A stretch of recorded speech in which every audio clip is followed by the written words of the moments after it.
Hi everyone, this week in lab we're going to work on the structure and specifically the extraction of DNA from strawberries or whatever fruit you have around. So looks more like an apple, but we'll have strawberries. So first you have some background on DNA taken from a really fantastic source, the National Human Genome Research Institute. So check out their webpage if you'd like to learn more. We this week are not going to focus in lab as much on all these vocabulary words, but hopefully this looks like chemistry to you. And in particular, hopefully you can spot some bases here in the middle. So we've got bases that are attracted to each other. And we have some hydrogen bonds. You can see those labeled on the picture here that are helping to hold these bases together. So that's something familiar that's happening here. What we are going to do is we are after DNA today. And so DNA is folded up inside of these chromosomes here. And if you take a chromosome and you look a little closer at certain stages of the cell, you would see that it's a bunch of DNA strands wrapped around proteins. And if I take that and look a little closer, it's going to look something like this, okay? So our goal is going to be to break the cell walls, we're using fruits, and then also to break this nuclear membrane so that we can get this DNA out, okay? DNA is very important to making new cells, so it's double protected, and we're going to try and undo that protection. So there are a couple of videos that hopefully your instructor will assign you to watch related to DNA. But in today's lab, we're going to remove, again, this DNA from inside of those two layers. And to extract it, first we're just going to smash it. So we're literally going to break those walls a bit by smashing. And then we're going to use an extraction solution made up of detergent, and also sodium chloride. And so a couple of ways that those interact with this. So this would be our nuclear membrane here. It's a phospholipid bilayer.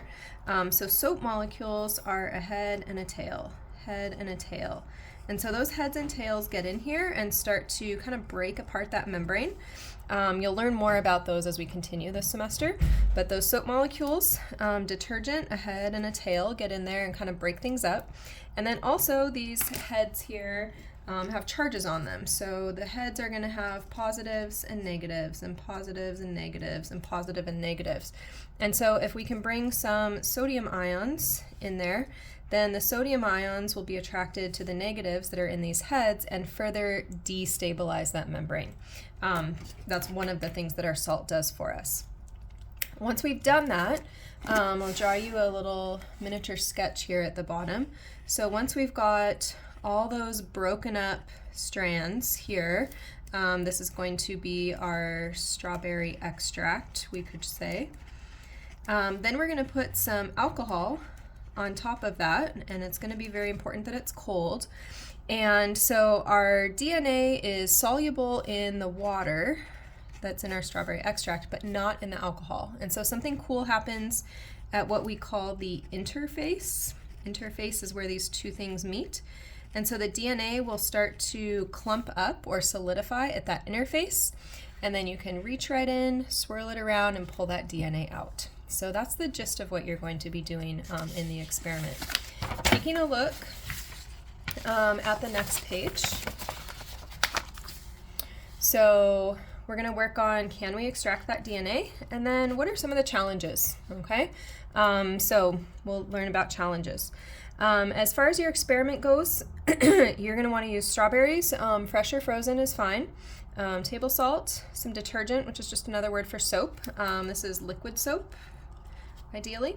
Some isopropyl or rubbing alcohol, or you might have another alcohol around, but the best success I had was with the 91% isopropyl alcohol.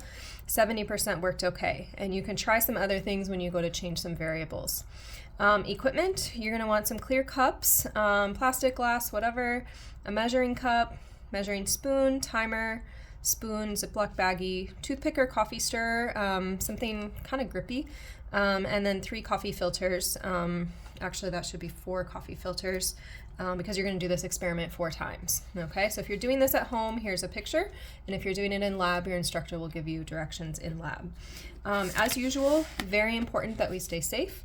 So follow the safety and disposal directions on the labels of any chemical, rinse your hands well with water, and don't eat or taste anything that we have been working on.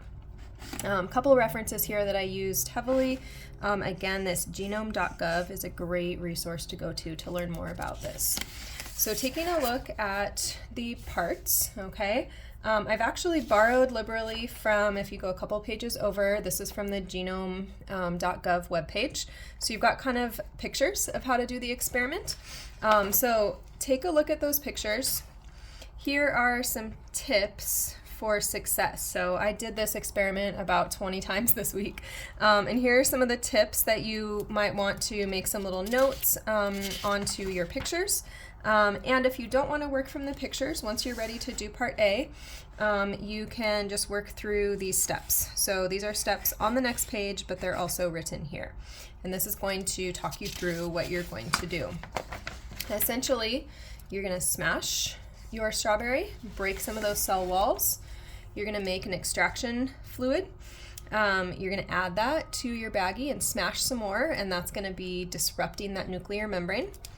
Then you're going to filter out all the fibers and stuff like that. You're going to add that alcohol layer on top, and then you'll have DNA ready to pull out. If you're looking at a picture or a color version of this, you can see this is mine at home, and there's little bits of DNA. It's white, but forming around the edges. And then you'll take it out on a toothpick. So here's my DNA at home. All right, so you're going to do that with your strawberry. And then your data is going to go the next page over in table 1. All right, so I filled in some sample observations. You will fill in your own observations for your experiment. Just a quick note here, if you're working in mils, this is 120 mils. If you are not working in mils, the quantity of water you will have used for your detergent is 1/2 cup. All right, so let's go back to part B then. Part B, you're going to extract DNA from a strawberry, but with variations. And so now you get to play with how important are these different variables. Okay, so you're going to design a series of 3 more experiments where you change one variable, keep everything else the same. So you might change and do a different kind of fruit. Maybe you choose to do a banana, or a different quantity, different type of alcohol, different temperature of alcohol, different type of soap, something else, okay? As an example, you might try 2 or 3 or 4 strawberries and see if you get a different amount of DNA out. Or you might try 91% alcohol versus 50%, versus 70%, or dilute it down even to 50% and see if you can get this to work. Just a note with the alcohols, one of the tips throughout the whole experiment, you want it to be really, really cold. That will give you the best shocking results that get that DNA to come out of solution. So you're going to do the same procedure again, but with whatever your variation is, so same procedure. And then your data for each of those experiments is going to go here on page 7, okay? Whatever feature you decide to change, make sure that you indicate that and highlight it here. So let's just say that you decide you want to use a different fruit each time, okay? So maybe you try a banana and a kiwi and a tomato. All right, so that would be the one thing you would change, and then everything else is going to match up with what you did over here in extraction 1. So same quantity, same type of detergent, same extraction solvent, say that 91% alcohol. So you will do 4 more experiments, okay? When you get to the next page, you have 2 questions to work on. First one is, based on the results of the 4 extractions, give 2 suggestions for a future student. So what should they do to make their experiment successful? Tips and tricks. And then second one, based on the results of your 4 extractions, what patterns did you notice? So did you figure something out, especially as you varied things here? Does a certain temperature work better? Does a certain fruit work better? Give specifics from your data, and then relate it, if you can, to some chemical principles or what you understand about how the experiment is working, okay?